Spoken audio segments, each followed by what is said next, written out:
The secret law of effortless wealth. Introduction. The world still worships sweat. We were taught that the harder we grind, the more we earn, that fortune lives in long hours and aching hands.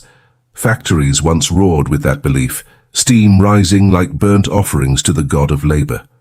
Men and women worked until their backs broke, convinced that effort itself was virtue. And yet, the truth, the one almost no one dared to whisper, is this: money has never come from work. It comes from alignment. The invisible hand that moves gold and opportunity through this world does not respond to exhaustion. It responds to vibration, to the silent frequency of thought held with faith.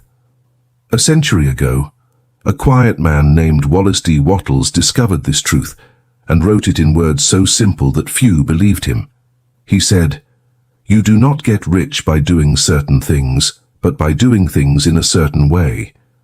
That certain way is what you're about to remember. For generations, humanity has been hypnotized by the myth of labor. We call it productivity, progress, the noble grind. But beneath those words hides a cruel misunderstanding, the belief that value is external, that money is earned from the outside in. Look around.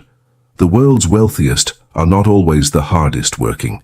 Some move through life with ease, while others toil endlessly and still sink into lack. Why? Because Wattles revealed what every mystic before him hinted at, that wealth is mental causation, not physical struggle. There is, he wrote, a thinking substance, an intelligent, creative field that fills the universe. Whatever form you hold in your mind with faith and gratitude, this substance begins to shape into reality. To most, this sounds impossible, yet all around us, nature obeys this same law. Every seed reproduces its kind. Thought is the seed of circumstance, and when your inner vibration matches the frequency of wealth, wealth cannot help but appear, through channels known and unknown. Think of your own life. How many times have you worked tirelessly, only to find doors closed? And how many times have you simply known something would work? And it did, almost effortlessly. That quiet knowing is alignment. That is the certain way Wattles spoke of. The fusion of clear mental image, unwavering faith, and grateful action. He warned, "The moment you abandon the idea that money comes through toil, you begin to work in partnership with the universe. The moment you stop pushing, life starts flowing, but to reach that point you must confront an ancient fear, the terror of letting go of struggle. The mind whispers, if I stop fighting, I'll lose everything." Yet the opposite is true. The fight itself is what keeps you poor. Here is the law as Wattles understood it. There exists a formless substance that responds to thought. A clear mental picture of abundance impressed upon this substance causes its manifestation. Gratitude keeps you connected to this infinite source. Action, guided by faith, gives the invisible a channel through which to flow. This is divine mechanics, the metaphysics of creation. When you align your thoughts with faith instead of fear, and your work with joy instead of duty, you step into the current of effortless wealth. Then work transforms from toil to expression, from trying to make a living to allowing life to make through you. Every act done with awareness of abundance magnetizes an increase. Every word spoken with gratitude multiplies substance. Every moment lived in certainty strengthens your link to the infinite storehouse. You are not here to earn, you are here to emanate. Imagine standing in that ancient factory again, but this time you see what the others could not.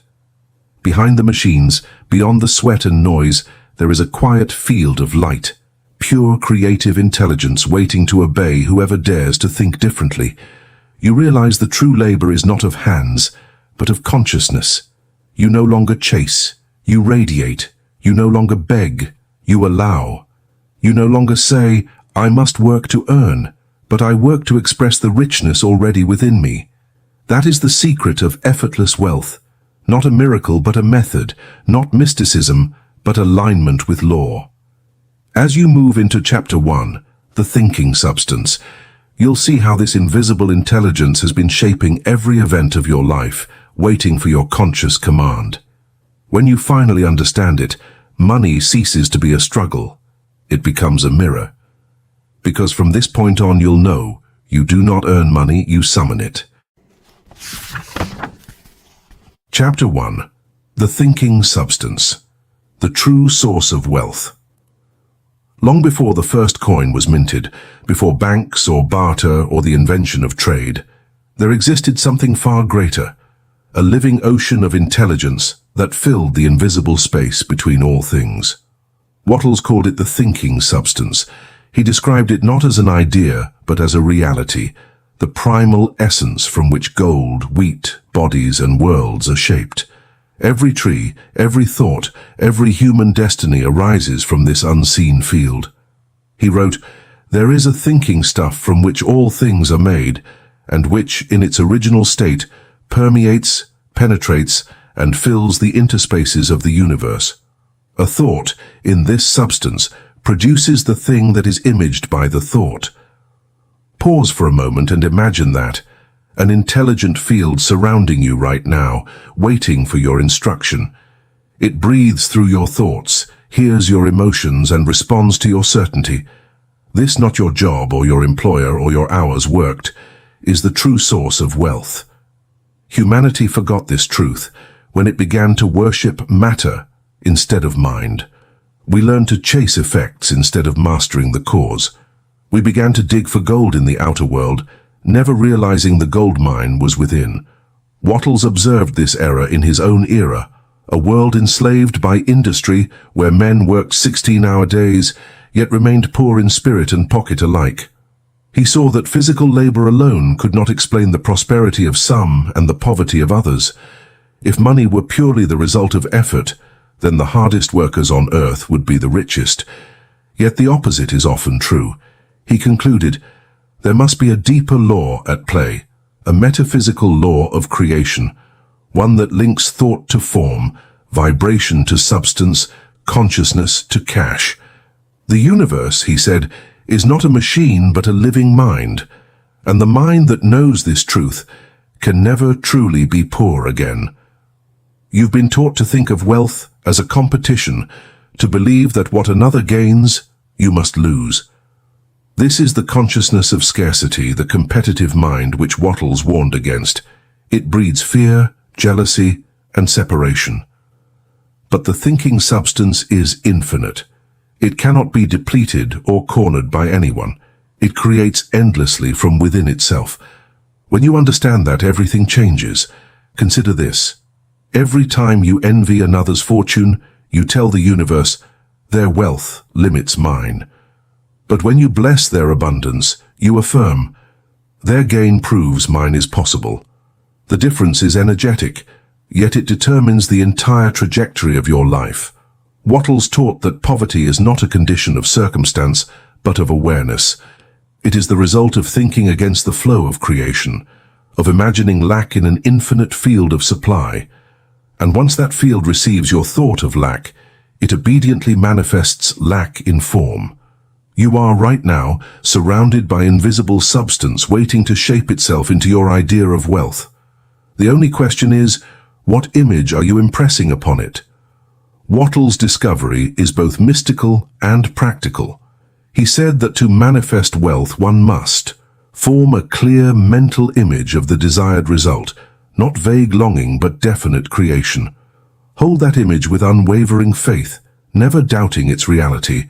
Express gratitude constantly, for gratitude keeps you in touch with the source.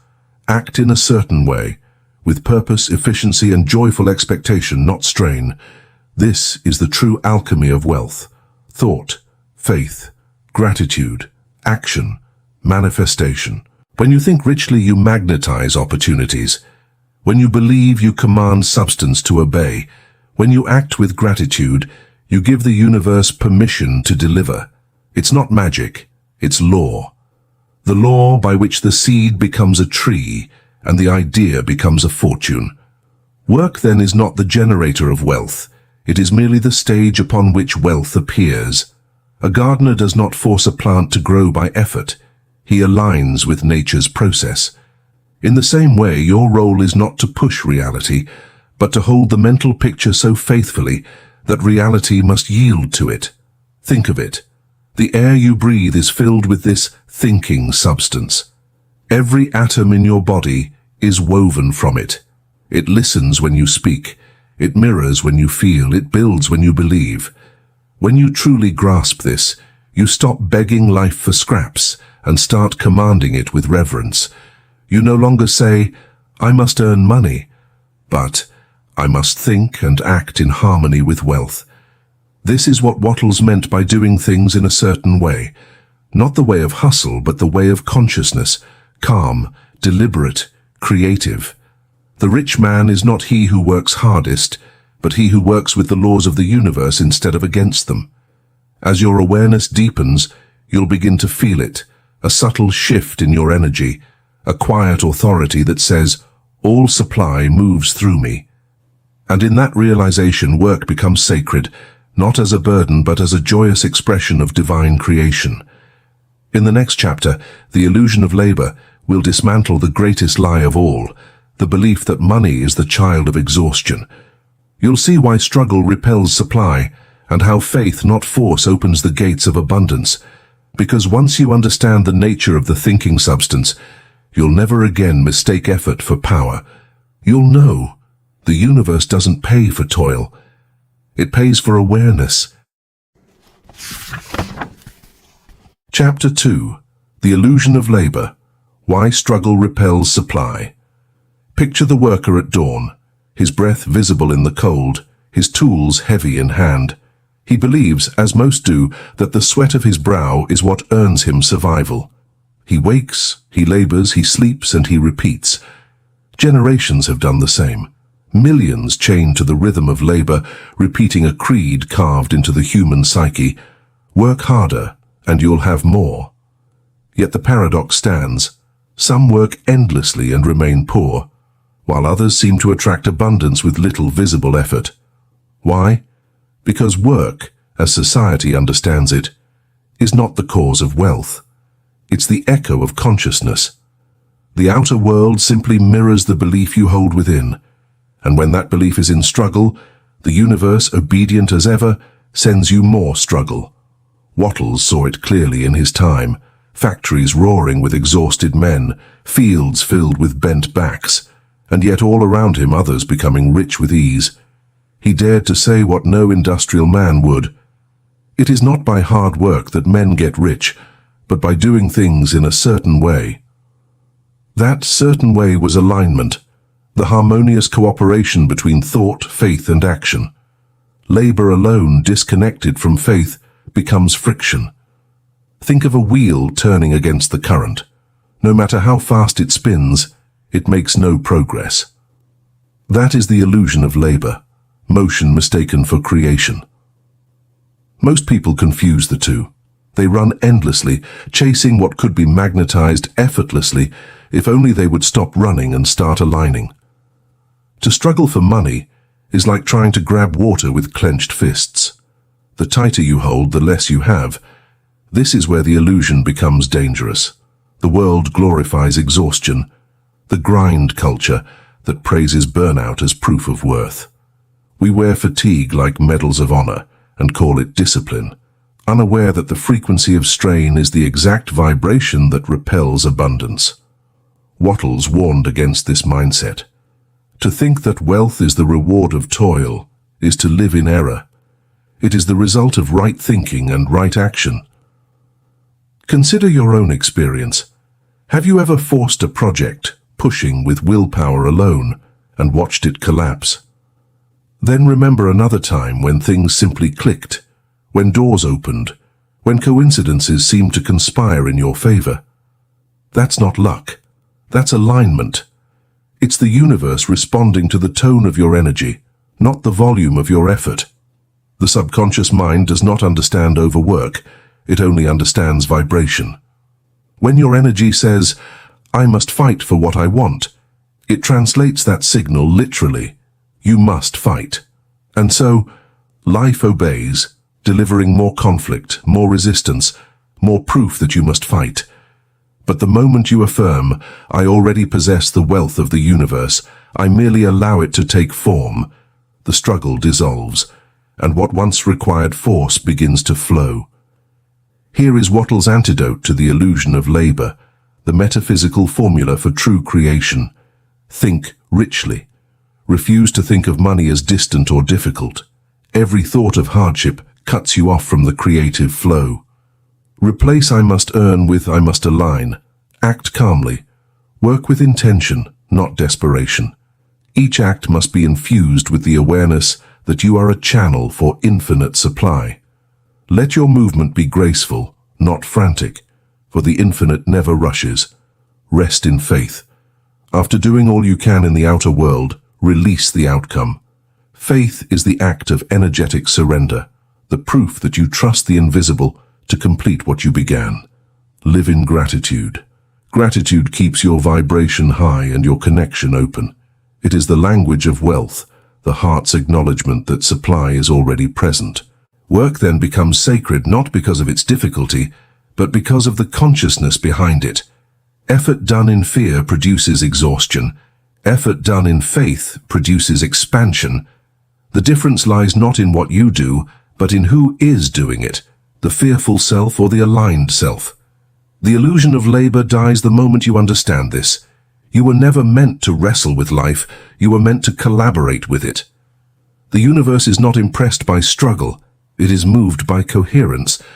Money is not seduced by exhaustion, it is drawn to calm conviction.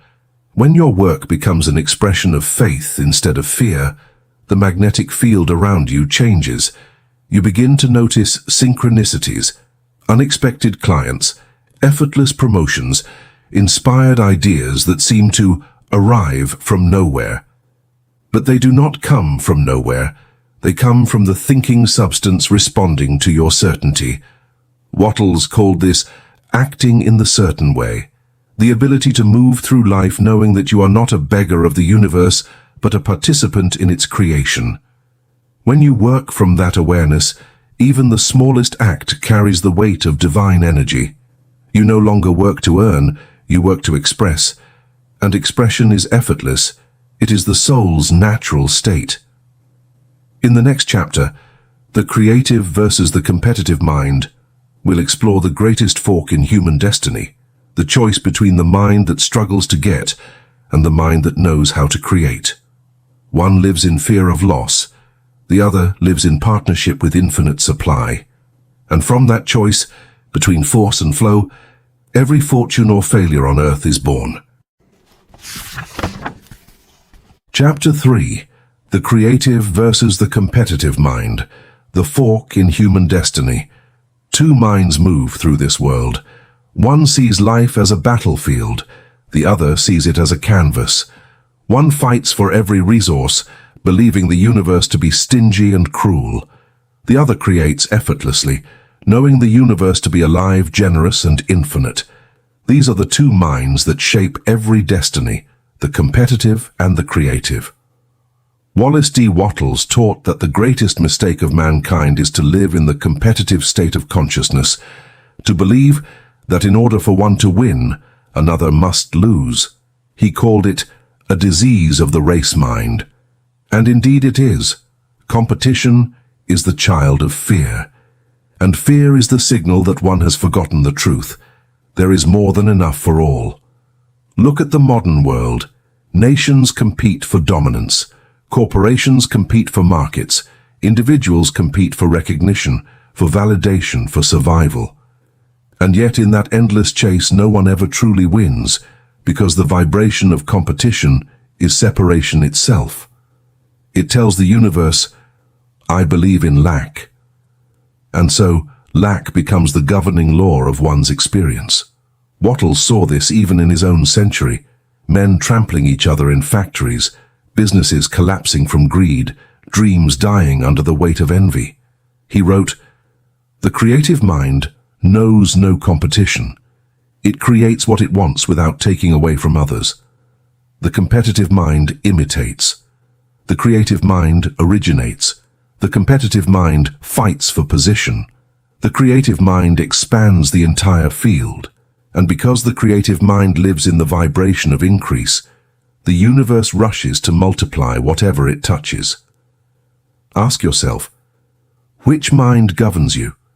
Do you feel joy when others succeed, or do you feel a sting of loss?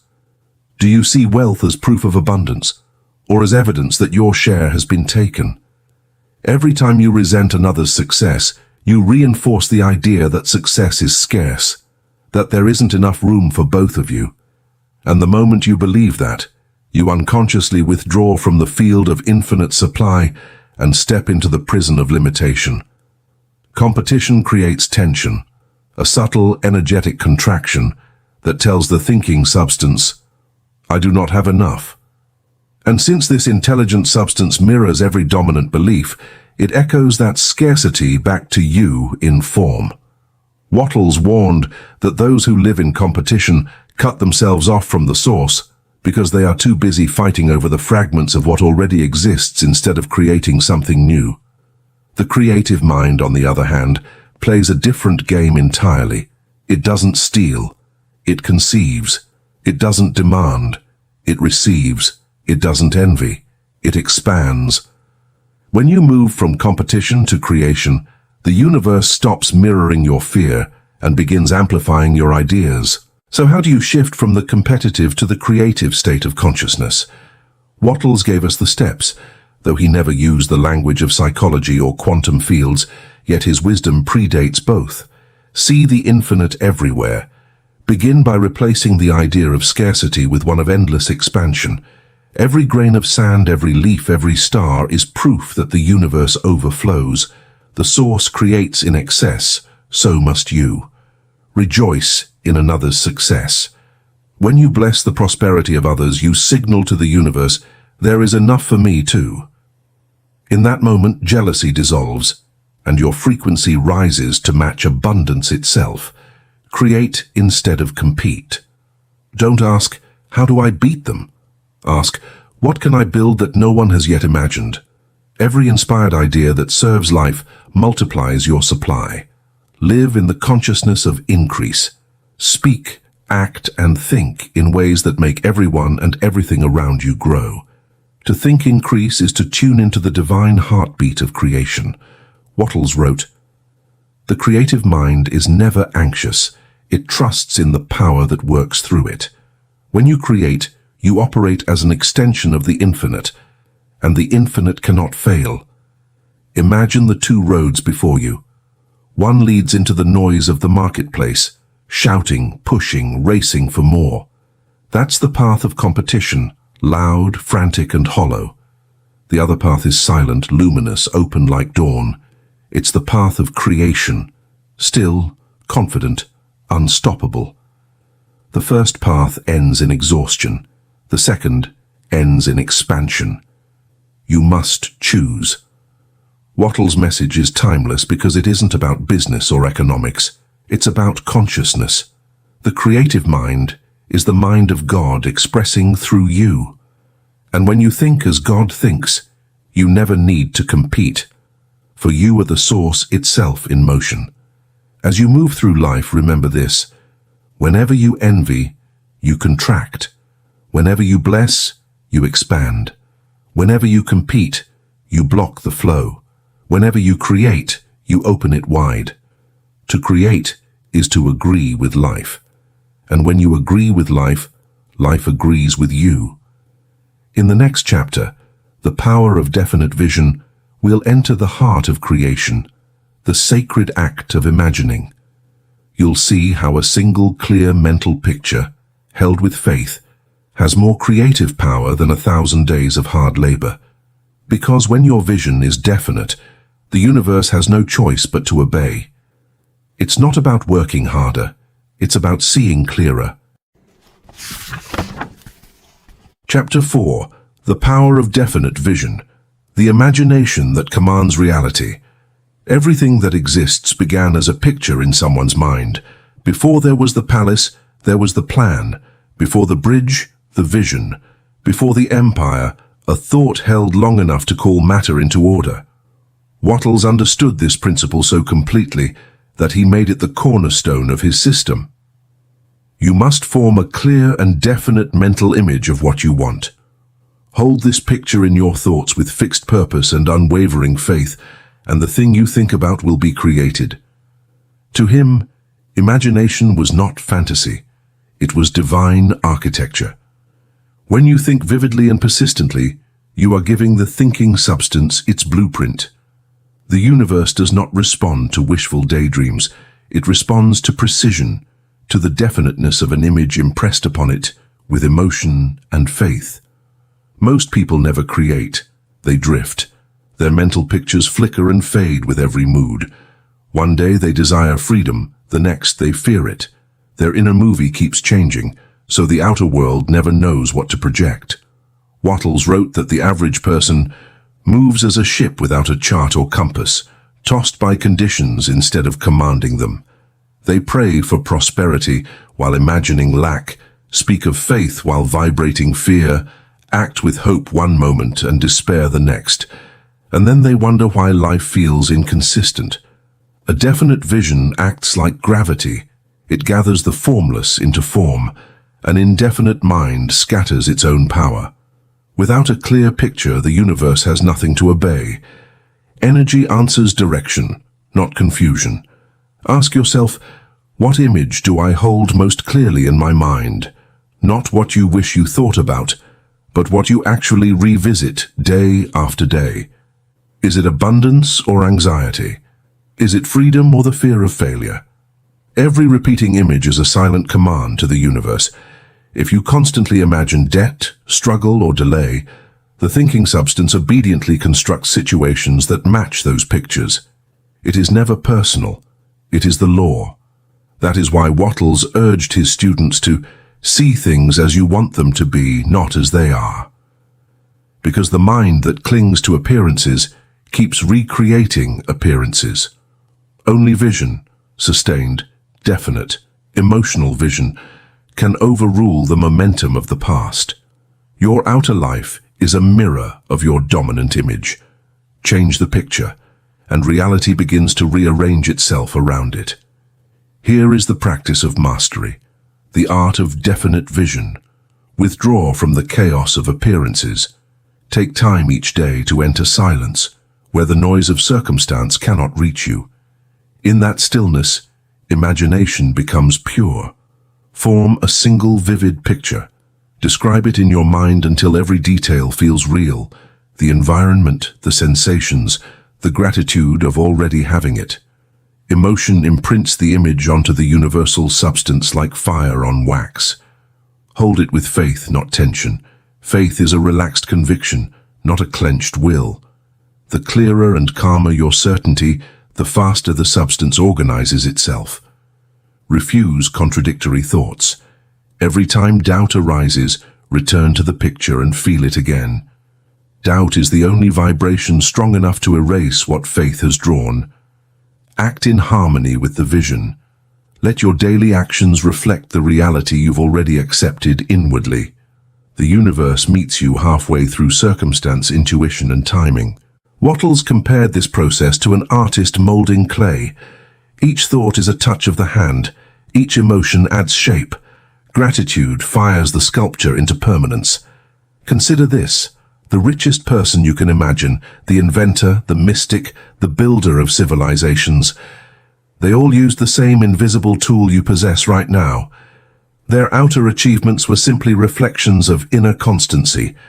The universe is not moved by your struggle, your education, or your lineage. It is moved by your image, clear, consistent, unwavering. Definiteness is destiny. When you choose a picture and refuse to let it go, the formless begins to crystallize around it. Events reorganize, people appear, coincidences align, because reality must obey the mind that knows what it wants.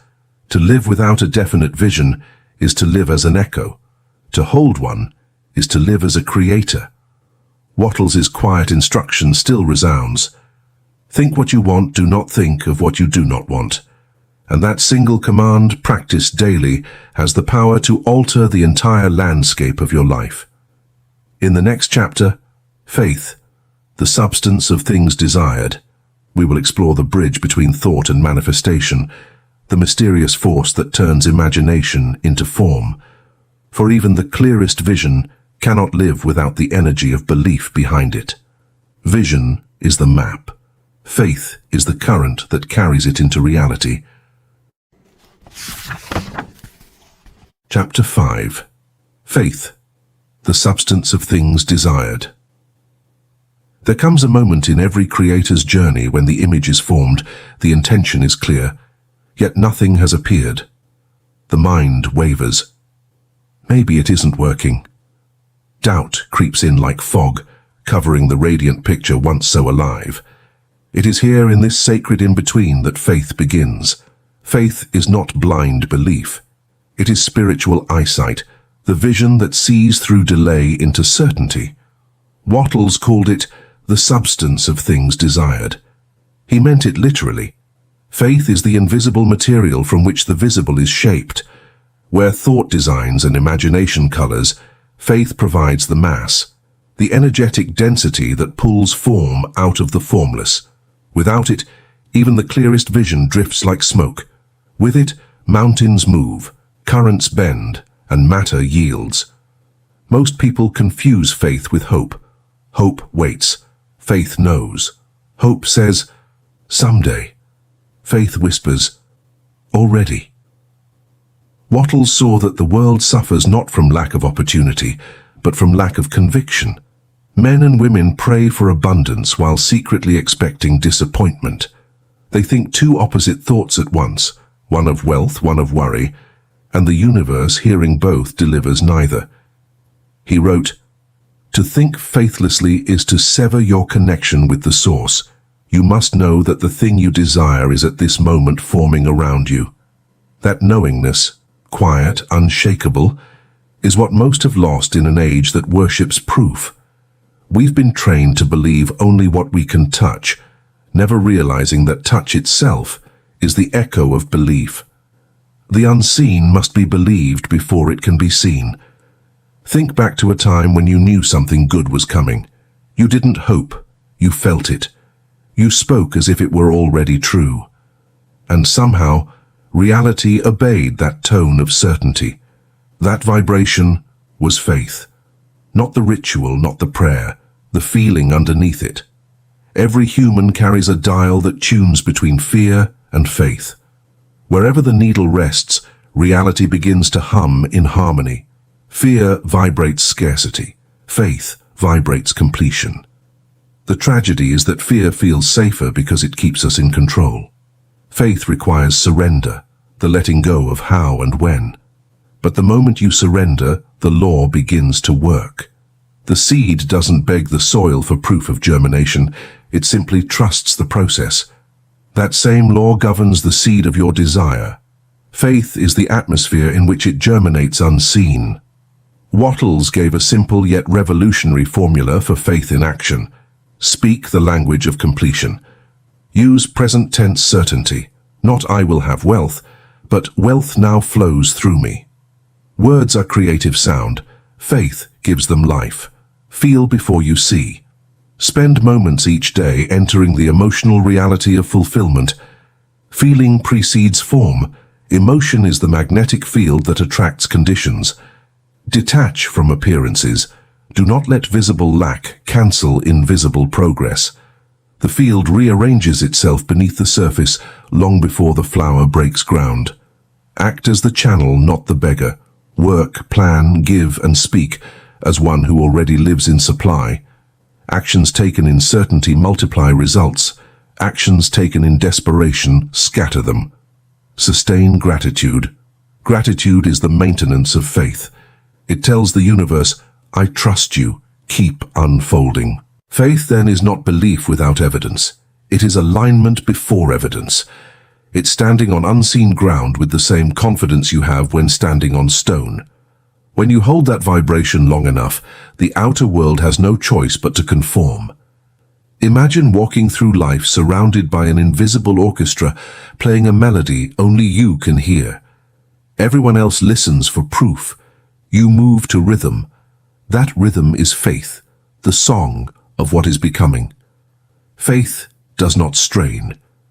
It smiles before manifestation because it knows creation is already underway. It is the golden bridge between mind and matter, the pulse of God through human intention. Wattles called it the way of certainty. To live in certainty is to stop reacting to appearances and start directing them. Circumstances cease to intimidate you because you understand they are clay, malleable, obedient, temporary. Faith speaks once, then rests, and while it rests, the universe builds. So the next time fear tells you it isn't working, remember this law. What you believe with feeling is already forming in the invisible. Every doubt merely delays delivery. Every act of gratitude accelerates it. The spiritual man does not chase outcomes, he walks in outcomes unseen. In the next chapter, Gratitude, the magnetic key, we'll explore the emotion that keeps faith alive and abundance flowing. For gratitude is more than politeness. It is the resonance that locks you into the frequency of creation itself. If faith builds the bridge, gratitude lights the path across it. Chapter 6. Gratitude, the magnetic key. There is a sound that only the soul can make. It is not prayer. It is not petition. It is the quiet hum of gratitude, a vibration so high, so clear, that the universe cannot resist answering it. Wallace D. Wattles called gratitude the key that keeps you connected to the source of your supply. To him, gratitude wasn't sentiment, it was alignment.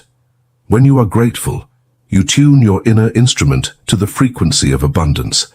Everything in the universe moves toward harmony, and gratitude is the ultimate harmony between the Creator and the created, the song of acknowledgement that says, I know where my good comes from. Most people only feel grateful when things go right. They see gratitude as a reaction to gain, but metaphysically, gratitude is not the effect of abundance. It is the cause. Wattles wrote, the grateful mind is constantly fixed upon the best, therefore it tends to become the best. He understood that a man can work day and night, yet if he complains, his vibration contracts and the flow of supply constricts. It is not punishment, it is physics. You cannot receive while broadcasting lack.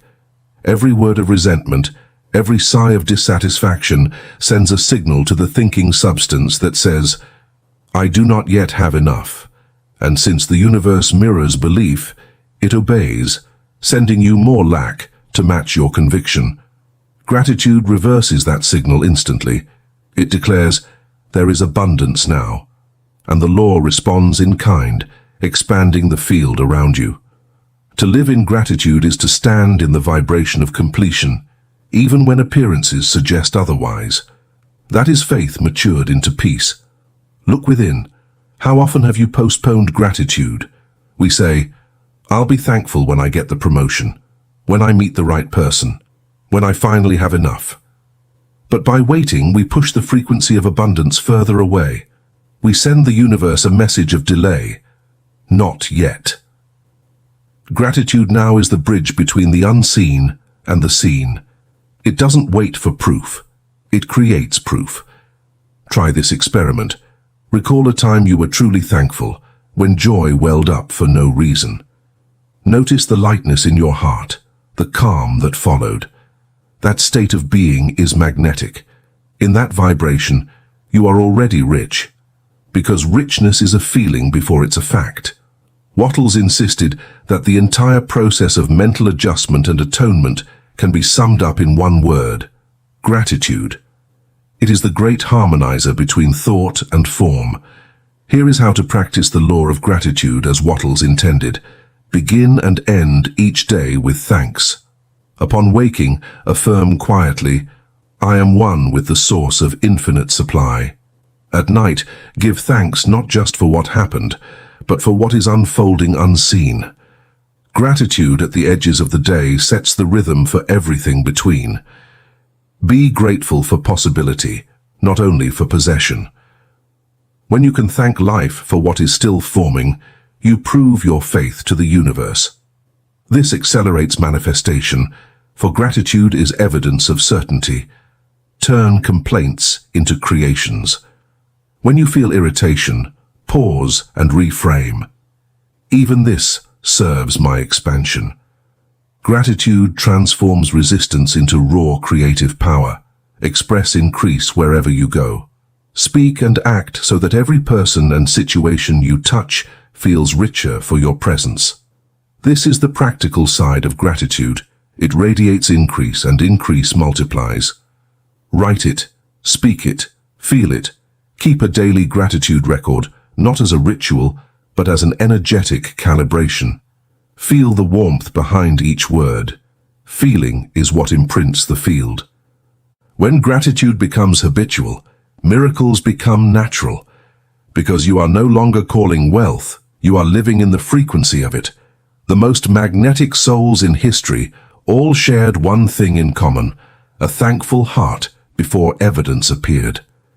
They thanked the divine before the rain, before the harvest, before the healing. That thanksgiving was not superstition, it was creation in motion. To be grateful is to speak the universe's native tongue. Everything alive responds to appreciation. It expands under it. The more grateful you are, the more reasons you're given to stay that way. Gratitude doesn't change the outer world first. It changes you. And when your inner world shifts, the outer must follow. So stand still for a moment. Breathe and whisper, "Thank you for what is, and for what is yet unseen." In that instant, you step into the current of divine circulation, the same current that feeds stars, moves oceans, and sustains your breath. That is the true power of gratitude. It is the invisible currency of heaven flowing through the soul, aware of its source. In the next chapter, Acting in a Certain Way, we'll move from inner alignment to outward expression. For once gratitude and faith are alive, action becomes sacred, no longer a struggle, but the visible dance of invisible law. You'll learn how to act without doubt, without haste, without fear, the way the infinite acts with calm certainty and unstoppable purpose. Chapter 7. Acting in a Certain Way. How to move like the infinite. The universe never rushes. It moves with absolute certainty, quiet, rhythmic, flawless. The sun never doubts its rising, the river never questions its path to the sea. Each fulfills its purpose without strain, because each is animated by the same intelligence that breathes through you. This is what Wallace D. Wattles meant by acting in the certain way. He wrote, "You must act in the present with faith and purpose. Act now upon the people and things in your present environment. To act in a certain way is to work as the infinite works, calmly, precisely, without fear of loss or doubt of result. It is not about effort, it is about essence. You move not to make something happen, but to express what already is happening through you. When you act in this consciousness, your deeds carry power. They ripple outward like waves that never fade, and the world begins to organize itself around your conviction. Most people act from confusion, rushing, reacting, fearing they might miss their chance. Their actions are frantic, born of uncertainty, and therefore barren of creative force. Wattles observed that fear of failure makes failure. When you act from worry, the energy of your work becomes distorted, its vibration tangled with doubt. You're trying to plant seeds while trampling the soil. This is why many labor endlessly without progress. Their hands move, but their hearts hesitate. Their words carry effort, not faith. And the universe responds in kind. Scattered results, unstable income, inconsistent opportunities. Action alone does not create, conscious action does. To act in a certain way is to combine vision, faith, and gratitude into motion. Every gesture becomes sacred. Every step is guided. Think of the last time you took action from fear. Remember the tension, the exhaustion, the quiet whisper that said, "If I stop pushing, everything will collapse." That was not creation, that was survival. and survival mode blocks spiritual circulation. Now remember a time when you moved with confidence, when inspiration struck, when the right words flowed, when doors opened effortlessly. That ease was not random, it was alignment. Wattles taught that the one who acts from faith never worries about results because he already knows the outcome. The energy he sends forth carries certainty, and certainty is irresistible to the universe. Action taken in this state carries more power than years of labor without conviction, because law responds not to motion, but to meaning. Here is the practice of acting in a certain way, the method Wattles meant when he said, "By thought you make the thing, by action you receive it." Act where you are, not where you wish to be. Don't wait for perfect conditions. The infinite always begins here, now. Whatever lies before you is the exact material through which your vision will express itself. Act with calm efficiency. Move deliberately, as if success were guaranteed, because metaphysically, it is. Each action performed with composure carries more power than 1,000 done in anxiety. Let every action express faith. Infuse your tone, posture, and speech with quiet assurance. The field around you records that vibration and multiplies it in ways you cannot predict. Do every act as a complete act. Wattles said, "Put the whole power of your mind and will into every act. Treat every task, however small, as sacred service. This intensity of presence bridges the invisible and the visible. Detach from the result. Once the action is done, release it completely. The infinite completes what you begin. Worry is interference, rest is faith." When you move like this, the quality of your energy shifts. People feel it. Opportunities rearrange themselves. Even chaos begins to organize around your conviction. Because when you act in a certain way, you become a living expression of divine order. To act in a certain way is to work as the universe works, without hesitation, without doubt, without hurry. It is the stillness of power in motion. Wattles compared it to the growing of a seed. The seed does not wonder if it will sprout. It simply responds to the laws that govern it, and those laws never fail. So must you.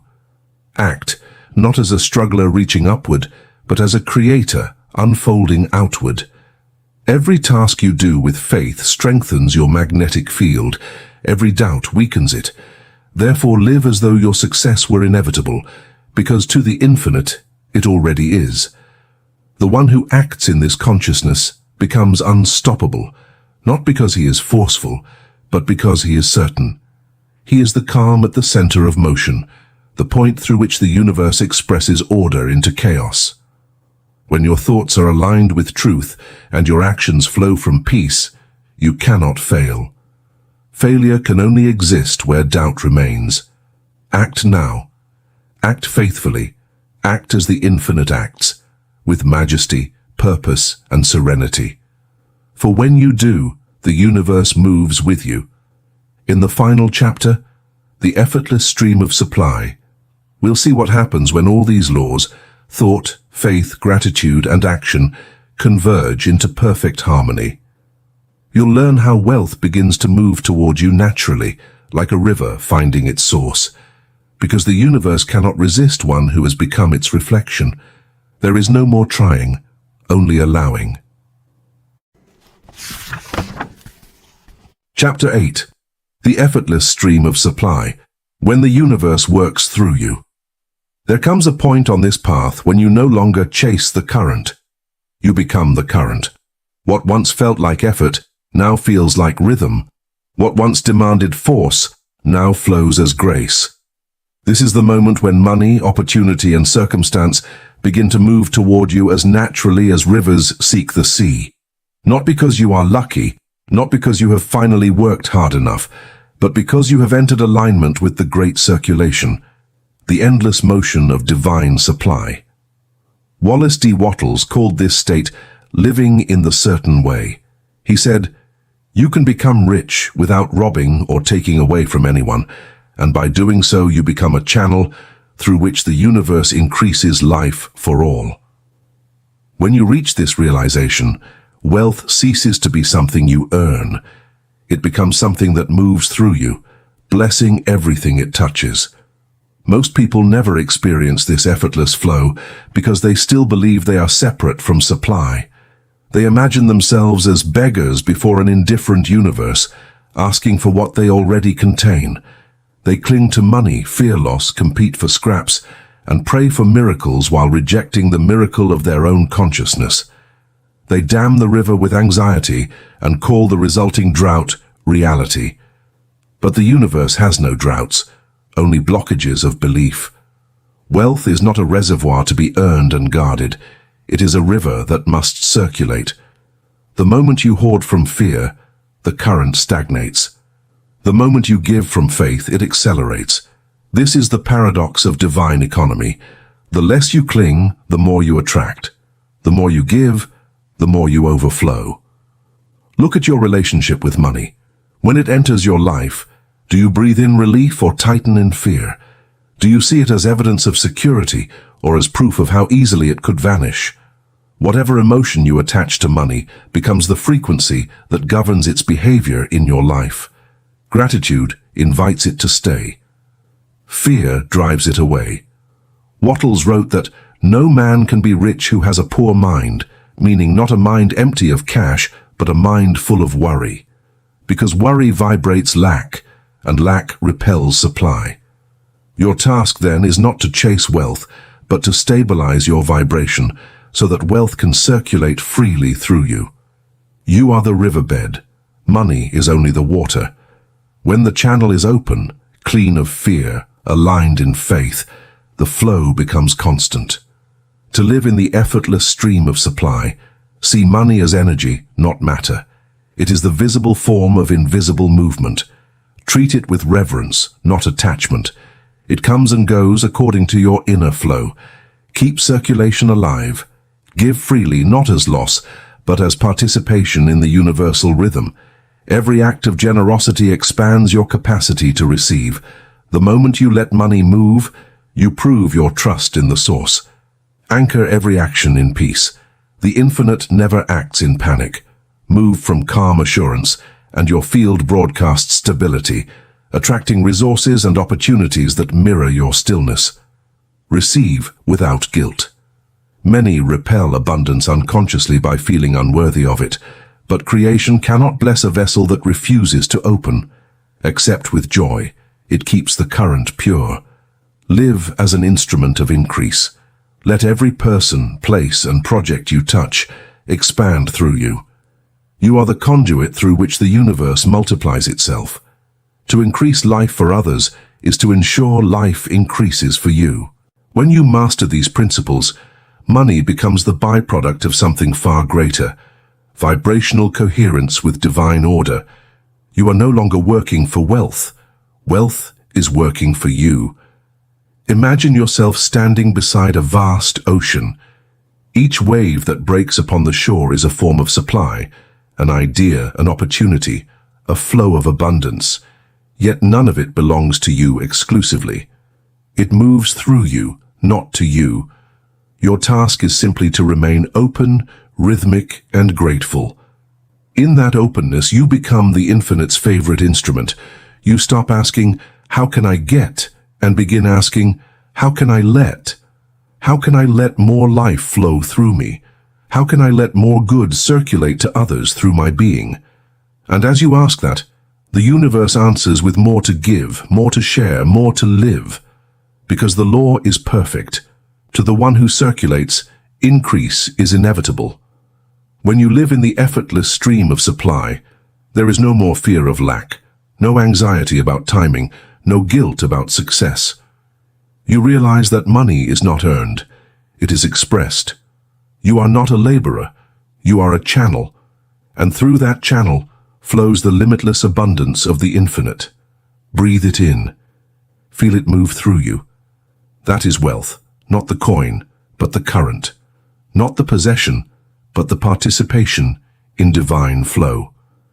And so we arrive where all journeys of consciousness end, in effortless awareness. The river no longer needs to be found, it was always here, You simply learned to flow with it. In the epilogue, The True Currency, we'll close this series where it began, with the revelation that money is only the shadow of something far greater, the radiance of divine life expressing through awakened consciousness. You'll see that the richest man is not the one who has the most, but the one who moves with the source in perfect trust. Epilogue, The True Currency. The secret is simple, and yet it took lifetimes to remember. You were never chasing money. You were chasing meaning. All the gold, all the effort, all the striving. They were symbols, not substance. They were reflections of something deeper your soul always knew. That value does not live in things, but in being. When Wattles wrote that the purpose of life is the advancement and increase of life, he was describing the real currency of the universe. It is not money, it is awareness. Money is merely one of the forms awareness takes when it flows freely through consciousness. The true currency of the universe is life itself, moving through you, expressing as you. When you understand this, you stop serving money and start serving life, and then money serves you. Humanity has mistaken symbols for the source. We collect pieces of paper and digits on screens and call them wealth. We measure worth by accumulation rather than expansion, and so we have built an economy of fear, a world obsessed with earning rather than expressing. This illusion is what Wattles sought to dismantle. He saw that man's endless striving had blinded him to the law of being. He wrote, "The very best thing you can do for the whole world is to make the most of yourself." To make the most of yourself means to let more of the infinite flow through your mind, your hands, your heart. When you do that, increase happens automatically, in money, in peace, in purpose. But when you resist that flow through greed, worry, or guilt, the current slows. You feel poor not because supply is gone, but because you've stepped out of its rhythm. Ask yourself gently, why do you truly want money? Beneath the surface answers, security, freedom, comfort. There is always a deeper desire to feel alive without fear. That feeling is not a product of possession. It is the natural state of the soul when it remembers its source. Money was never the goal. It was a mirror, reflecting your belief about your own power. When you feared lack, money fled. When you trusted life, money followed. When you tried to prove your worth through labor, you felt weary. When you acted from faith, doors opened by themselves. The lesson was never about working harder. It was about remembering that you were already connected to everything you sought to earn. You are not separate from the source of supply. You are its expression, and to the degree that you live as that expression, abundance has no choice but to appear. Here is the final teaching of Wattles distilled into living practice. Think creatively, never competitively. See life as infinite, yourself as a co-creator, and every soul as part of the same circulation. This alone will dissolve envy, scarcity, and fear. Hold faith as substance. Believe not in distant outcomes, but in the unseen presence that is already forming them. Speak, act, and rest from that knowing. Give gratitude a voice. Thank everything, even the delay, even the lesson. Gratitude is what keeps you attuned to abundance when appearances suggest the opposite. Act in a certain way. Let your work be quite proof of your faith. Move without hurry, speak without doubt, and treat every act as a sacred transaction between the infinite and form. Circulate life. Wherever you go, leave increases. Give more energy, clarity, kindness, and beauty than you take. This is the divine economy, and in it, your return is guaranteed. When you live like this, money no longer feels separate from spirit. It becomes an instrument, a way for the infinite to serve itself through you. And that is the highest prosperity of all. To know that what you receive for the sake of giving more. Stand still now. Breathe. Feel the pulse within your heart, that steady rhythm of life itself. That is the true currency. It circulates without end, needing no mint, no measure, no permission. It is wealth beyond numbers, the very breath of God through the form called you. Money is only its shadow. When you chase the shadow, you labor. When you honor the light, the shadow follows you effortlessly. Wattle's wisdom lives here, in this remembrance that you do not earn by striving but by being, that your worth was settled before you were born, that the source expresses itself through your consciousness, and its language is increase. So go forth not as a seeker but as a sower. Plant ideas, joy, peace, beauty, and watch the field of your life multiply beyond effort. Because in the divine economy, the only true wealth is the consciousness that gives more life. And when you become that consciousness, radiant, generous, certain, the universe bends around you in recognition and whispers, "You finally understand." The current moves, the river flows, and all that you once struggled to earn begins to arrive quietly, faithfully, inevitably, as the reflection of who you have become. It is summoned by consciousness. It flows through gratitude, obeys faith, and moves wherever increase is served. You are not here to earn a living. You are here to give life. And in doing so, you will discover the greatest prosperity of all, the peace of knowing that everything that belongs to you is already yours, and always has been.